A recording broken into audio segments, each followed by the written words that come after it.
Central government നടപ്പിലാക്കിയിരിക്കുന്ന പല പദ്ധതികളും നമുക്ക് കേരളത്തിൽ പൂർണ്ണമായി നടപ്പാക്കുവാനാവാത്തൊരു സാഹചര്യമുണ്ട് എന്നതിനെ സംബന്ധിച്ച് ജനങ്ങൾക്കും ബോധ്യമുണ്ട്, ഞങ്ങൾക്കും ബോധ്യമുണ്ട്. കാരണം നമുക്കറിയാം, ഇപ്പോൾ പല പദ്ധതികളും പേരെടുത്ത് പറയാൻ പറ്റുന്ന പല പദ്ധതികളും നമ്മളിപ്പോൾ ആ പദ്ധതികൾ, ചില പദ്ധതികൾ നമുക്കറിയാം 60-40 റേഷ്യോയിലാണ്, ചില പദ്ധതികൾ സെൻട്രൽ ഗവൺമെൻറ് നേരിട്ട് നടത്തുന്ന പദ്ധതികളുണ്ട്. അപ്പോൾ ഈ പദ്ധതികളൊക്കെ പൂർണ്ണമായ രീതിയിൽ നമുക്ക് ത്രിതല പഞ്ചായത്ത് സംവിധാനങ്ങളിൽ നടപ്പിലാക്കുവാൻ സാധിക്കാത്തൊരു സാഹചര്യം ഇന്ന് കേരളത്തിലുണ്ട്. ഇപ്പോൾ നമുക്ക് അമൃത് പദ്ധതി ആയാലും അല്ലെങ്കിൽ സ്മാർട്ട് സിറ്റി ആയി ബന്ധപ്പെട്ടുള്ള പദ്ധതികളായാലും അതുപോലെ തന്നെ നമുക്ക് ജൽജീവൻ മിഷനുമായിട്ടുള്ള പദ്ധതികളെക്കുറിച്ച് നമുക്കറിയാം ഇപ്പോൾ ആകെ താറുമാറായി കിടക്കുകയാണ്. അപ്പോൾ അത്തരത്തിൽ 100 കണക്കിന് പദ്ധതികൾ, ഇപ്പോൾ നമുക്ക് ഇൻഷുറൻസുമായി ബന്ധപ്പെട്ട് 70 വയസ്സിന് മുകളിലോട്ടുള്ള വ്യക്തികൾക്ക് നമ്മൾ കൊടുക്കുന്ന ഇൻഷുറൻസ്, ആ ഇൻഷുറൻസ് പദ്ധതി കേരളത്തിൽ നടപ്പാക്കുവാൻ നമുക്ക് സാധിച്ചിട്ടില്ല. അതുപോലെ ഞാൻ പറഞ്ഞ ഇത് കൃഷി വകുപ്പുമായി ബന്ധപ്പെട്ടുള്ള സെൻട്രൽ ഗവൺമെൻറ്റിൻ്റെ അഗ്രികൾച്ചർ മിഷനറിയുമായി ബന്ധപ്പെട്ടുള്ള പദ്ധതികളുണ്ട്.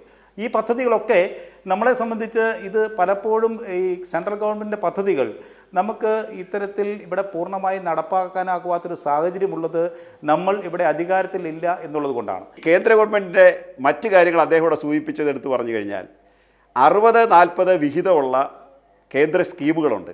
ആ സ്കീമിൽ എത്ര സ്കീമുകളുടെ പൈസയാണ് തരാനുള്ളതെന്ന് അങ്ങേക്കറിയാവോ? അങ്ങ് ഈ പറഞ്ഞ ജലജീവൻ മിഷൻ്റെ 60% തുക കേരളത്തിന് തരേണ്ടതാണ്, 40% കേരളത്തിൻ്റെതാണ്.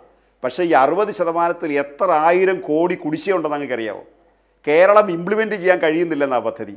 ഇവിടെ പൈസ തരുന്നില്ല എന്നുള്ളത് കോടതിയിൽ അവർ സമ്മതിച്ചതാണ്. ഇപ്പം ചൂരൽമല ദുരന്തത്തിൽ 27 കോടി രൂപ സംസ്ഥാന ഗവൺമെൻറ് ഈ ബാങ്കുകളുമായി ബന്ധപ്പെട്ട് എഴുതിത്തള്ളി, സംസ്ഥാന ഗവൺമെൻറ് എഴുതിത്തള്ളി. ആ ദുരന്തത്തിൽപ്പെട്ടവർക്ക് കേന്ദ്ര ഗവൺമെൻറ് എഴുതിത്തള്ളേണ്ട തുക എഴുതിത്തള്ളില്ല.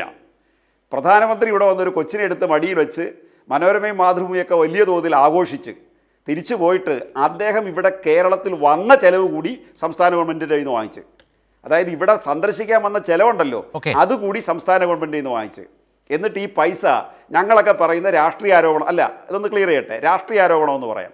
പക്ഷേ സുപ്രീം കോടതി എന്താ പറഞ്ഞേ? സുപ്രീം കോടതി രാഷ്ട്രീയക്കാർ പറയുന്നതിനേക്കാൾ ശക്തമായ ഭാഷയിൽ കേന്ദ്ര ഗവൺമെൻറ് വിമർശിച്ചു. അപ്പോൾ ഇവിടെ കേന്ദ്ര പദ്ധതികളുടെ പൈസ തരുന്നില്ല. തരാതിരുന്നിട്ട് പോലുമാണ് ഈ കേരളത്തിൽ നേരത്തെ ശ്രീ ശരത്ത് കൃത്യമായി ചൂണ്ടിക്കാണിച്ചതുപോലെ 62 ലക്ഷം വീട്ടിലാണ് ഈ ആഴ്ചയിൽ 3200 രൂപ 3600 രൂപ ചെല്ലുന്നത്. 62 ലക്ഷം വീട്ടിൽ.